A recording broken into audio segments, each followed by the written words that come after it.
BNP আসলে 300 সিটে পাইতো, তো এখন 1-2 সিটে পাই, সেই সিটই তো তারা তদারক করে না। কি নির্বাচন করবে? মানুষের যে সংখ্যা, সরকারি দল বড় বড় বিলবোর্ড লাগায় রাখছে, কালারিং সাদা কালার, এটার কোনো প্রতিকার নাই। বড় বড় নৌকা টাঙ্গায় রাখছে, এটার কোনো প্রতিকার নাই। বড় বড় তোরণ বানায় রাখছে, বড় বড় পোস্টার দেওয়ালে সাজায় রাখছে নির্বাচনের 1 মাস আগের থেকে। তো এই জিনিসগুলো তো নির্বাচনে আচরণে পড়ে না। এক ওয়ার্ডে একটা ক্লাব করার কথা, ওদের এক ওয়ার্ডে 100 ক্লাব, এবং বড় বড় ড্যাক্সেট বাজিয়ে জনজীবনকে অতিষ্ঠ করে ফেলছে। তো এই ব্যাপারে তো নির্বাচন কমিশন দেখে না।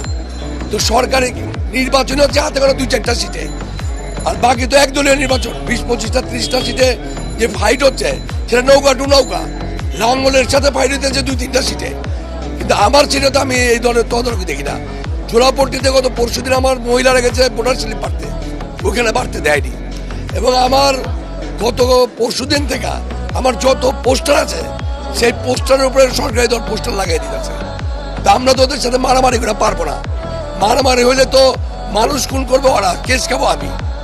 আর সরকারি মার্শাল ম্যানদের সাথে আমি পারবো? বিএনপির মতো এত বড় একটা দল পারে না, আমি কিন্তু বিভাগ। তো বিএনপি যে নির্বাচনে আসেনি, সঠিক সিদ্ধান্ত নিচ্ছে।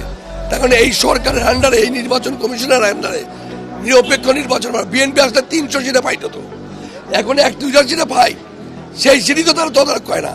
কি নির্বাচন করবে? মানুষের নির্বাচনের প্রতি কোনো আগ্রহ নাই। কেউ বলেও না নির্বাচন, কোথাও মনে হয় না নির্বাচন হচ্ছে। আমাদের ঢাকা 7-এর ব্যাপারটা ভিন্ন, যেহেতু এখানে আওয়ামী লীগ বিএনপি নাই।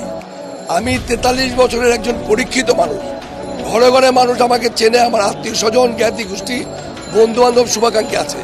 এখানে লাঙ্গল বা জাতীয় পার্টির কিছু নাই। আমার ব্যক্তিগত ইমেজের উপরে ভোটার নেই আসছে, এবং নতুন ভোটার যারা আছে তাদেরকে আমি অ্যাপিল করছি।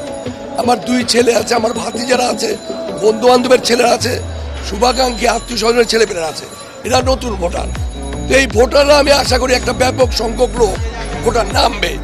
কিন্তু আমার যে অবস্থান, সবার তো এই অবস্থান নাই। গ্রামে গঞ্জে হয়তো অনেকের থাকতে পারে, কিন্তু ঢাকার রাজধানী ঢাকায় আপনি খোঁজ নিয়ে দেখেন, সব প্রার্থী হলো গ্রামের প্রার্থী। আমি এখানকার লোকাল প্রার্থী, আমার সাথে সবার আত্মীয়তা, এবং এই ঢাকার সাথে হলো একটা লোকাল গোষ্ঠী নিয়ে গড়ে উঠছে এই শহর। তো সেই প্রেক্ষাপটে আমার ধারণা যে এইখানে হয়তো 25-30% ভোটার নামতে পারে। আমি বলবো না যে 70-80%, কিন্তু 25-30% ভোটার নামতে পারে। আমার উপরে যে আঘাত আসে, তারপর আমি নিজের নির্বাচনের রেজাল্ট দেয়, তারপর, কারণ এটা তো আমার জীবনের শেষ নির্বাচন। আমি মরে গেলে এখানে থাকবো, তার কারণে আমি তো শেষ রেজাল্ট দেখতে চাই। কারণ নির্বাচন হচ্ছে অন্য জায়গায় ভিন্ন নির্বাচন। ঢাকার সাথে নির্বাচন হচ্ছে একজন ভালো, সৎ, পরীক্ষিত মানুষের সাথে আরেকজন শক্তিশালী মানুষের লড়াই। এই লড়াইয়ে পরীক্ষিত সৎ মানুষ জিতবে ইনশাল্লাহ।